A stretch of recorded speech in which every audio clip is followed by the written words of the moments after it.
Each Tuesday, we sit down with Master Mom Amanda Olson to talk about all things parenting. Well, today, we're answering a question that came in from a 13-year-old boy. And simply put, this teenager wants to know, what is the point of being good?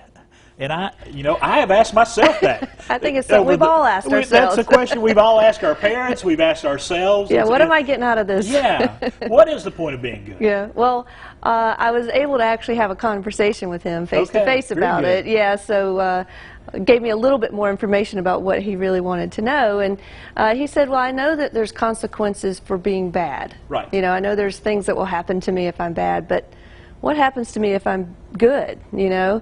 And so we talked about that, and we talked about all of the positive things that will happen in your life when you do behave, right. All the privileges that you'll be given, you know. And so instead of thinking of my behavior as everything I do, something will be taken away, right, or I'll be punished, think about, well, if I do this good thing, what might be a good result of that? And so we talked about a lot of different things that he could do to have some positive things come into his life instead of just focusing on the negative. I think it boils down to risk and reward. Yeah. It really does. Yeah. I mean, when you think about it. But yeah, but there's so many things when we do the right things, we do the good things in our life. We may not see it initially. Right. And I think that's a hard lesson to learn sometimes. You know, and he's athletic. He's an athlete. Right. You know, so we can kind of relate that to, you know, if you're doing the things you're supposed to do in your sport, you know, then you're going to get better, and you're going to get you know, higher awards, right, and rewards from that. And so when you behave at home, it creates, you know, one of my taglines is create a happy and harmonious home, you know. So, you know, when you're behaving and doing the things you're supposed to do, isn't your family happier, more relaxed? There's not the tension and the bickering back and forth, you know. So that in and of itself, just having a calm, chaos-free environment is a reward.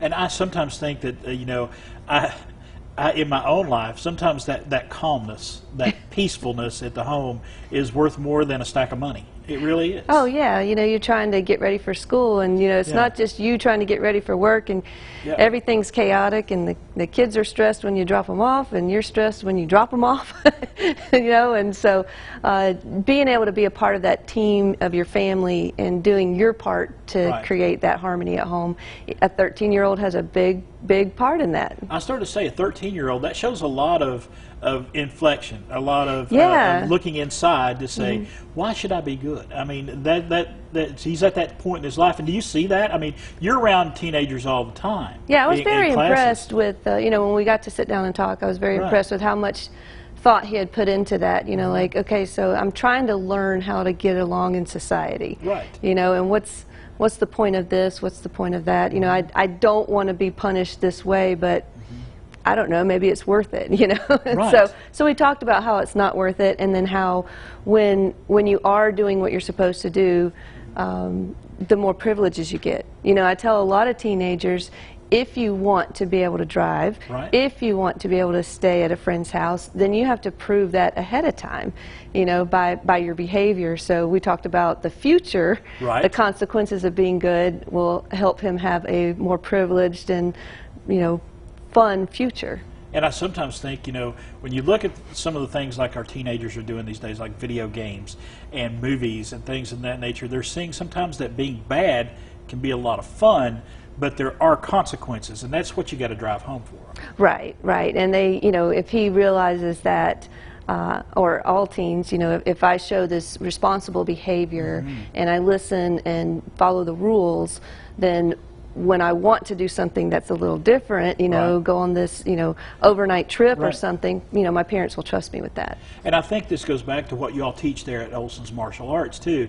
There's some amazing words that you all have on the walls down there all the time, you know, things like integrity and courage and things like that. This kind of goes back to what you're teaching there as well. Yeah, you know, if you live a life of integrity, then, you know, people will trust you, and there's rewards for that. There are good consequences for good behavior. All right. And speaking of Olson's Martial Art, new classes starting. How are things going? Oh, they're going good. We're seeing a lot of new faces, seeing a lot of people coming back, and summertime is always a fun time. A lot of people start things new in the summer, so we're having a great time down there. All right. Master Mom Amanda Olson, thank you so much. We got it right there on the screen, Ask Master Mom. There's another website, olsonsma.com. phone call away. She's just a phone call away. If you want to ask Master Mom a question, check out Olson's Martial Arts Academy for everyone in your family, and they're located right here in downtown Johnson City. The preceding portion of Daytime Tri-Cities was sponsored by